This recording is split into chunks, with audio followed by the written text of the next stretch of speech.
मातु पिता और गुरु की वाणी, विनय विचार करो शुभ जानी। जो व्यक्ति माता पिता और गुरुओं की सेवा करता है, उनकी बातों का आज्ञा का पालन करता है, परमात्मा उन पर सदा अपनी कृपाएं बनाए रखते हैं।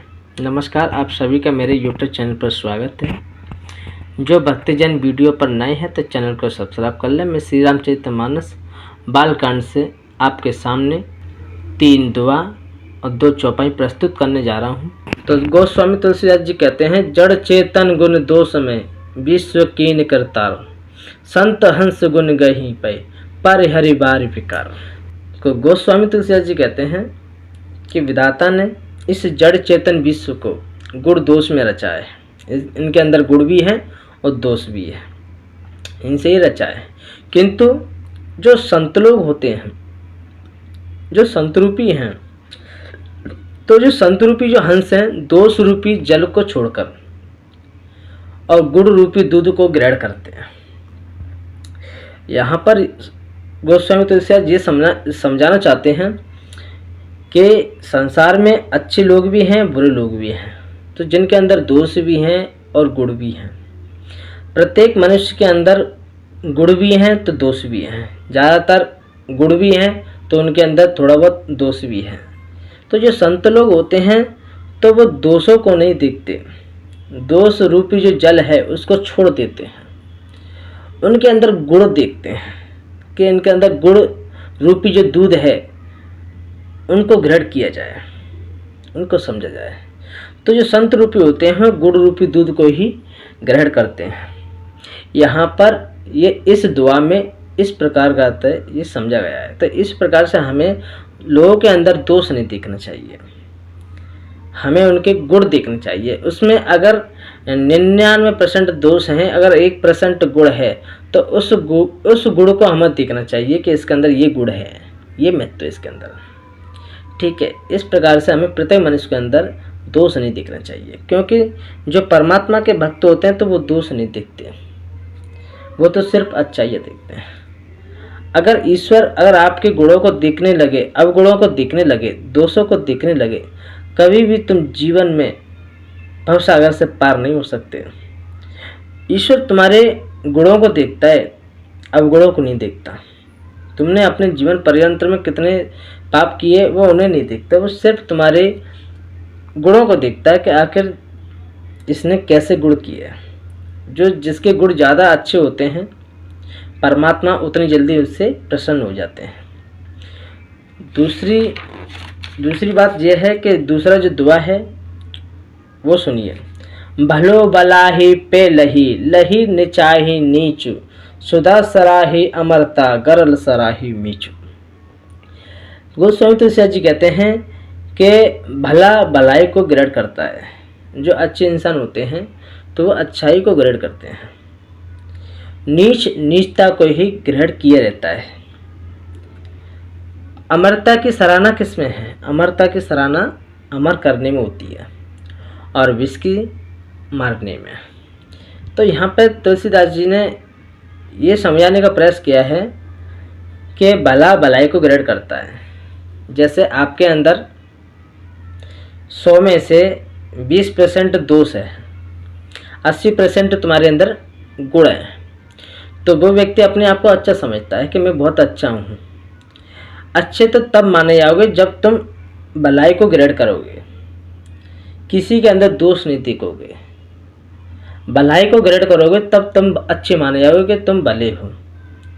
ठीक है, जो नीचता को ग्रहण किए रहता है, जो नीच होते हैं, जो नीच प्रवृत्तियों में रहते हैं, क्रोध युक्त होते हैं, कामी होते हैं, वासनावक्त होते हैं, तो वो ऐसे लोगों को देखते हैं जो खुद नीचता में गुणों को अपना रहा है। जो नीच गुणों को अपना रहा है वो उस कैटेगरी के लोगों को देखते हैं। तो वो उन्हीं नीचता के लोगों को देखते हैं जिनके अंदर अवगुण हैं, जिनके अंदर दोष हैं।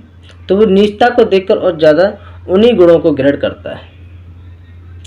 ठीक है, तो अपने अंदर ये चीज़ देखनी चाहिए कि हम किसी के प्रति दोष देख रहे हैं तो हम उस दोष को देखना बंद करें। ठीक है, क्योंकि आप अच्छे इंसान नहीं कहलाओगे। आप अच्छे व्यक्ति नहीं कहलाओगे अगर आप दूसरे में दोष देखते हो। ठीक है, अब हम बात करते हैं तीसरे नंबर के। तीसरे नंबर पर जो चौपाई है बहुत सुंदर है। गोस्वामी तुलसीदास कहते हैं, भले पहुँच सब विधि उपजाए, गण गुण दोष भेद बिल गाए, कहीं वेद इतिहास पुराना, विधि प्रपंच गुण अवगुण शाना। तो तुलसीदास जी कहते हैं कि भले बुरे सभी ब्रह्मा के पैदा किए हुए हैं। अब ब्रह्मा ने सृष्टि में अच्छे और बुरे जितने पदार्थ हैं सब ब्रह्मा के पैदा किए हुए हैं, पर गुण और दोषों को विचार कर वेदों ने उनको अलग अलग कर दिया है कि जे इसमें कैसे गुण हैं, इसमें कैसी अच्छाई हैं। तो इस प्रकार से उन्होंने अलग कर दिया है। वेद, इतिहास और पुराण कहते हैं कि ब्रह्मा की ये सृष्टि गुण और अवगुणों से सनी हुई है। ठीक है, और यहाँ पे बात करते हैं चौथे नंबर की। चौथे नंबर पे ये चौपाई है, बहुत सुंदर चौपाई है।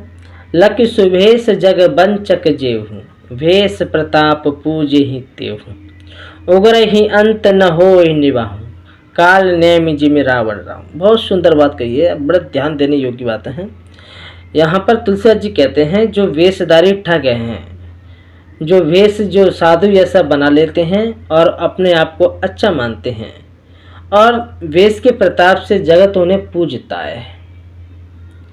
और देखिए सुनिए, जो अच्छे जो साधु होते हैं उनके अंदर एक क्या होती है मन में, वो सांसारिक बातों को कम करते हैं, परमात्मा नाम की गुणानुवाद को ज़्यादा बढ़ाते हैं।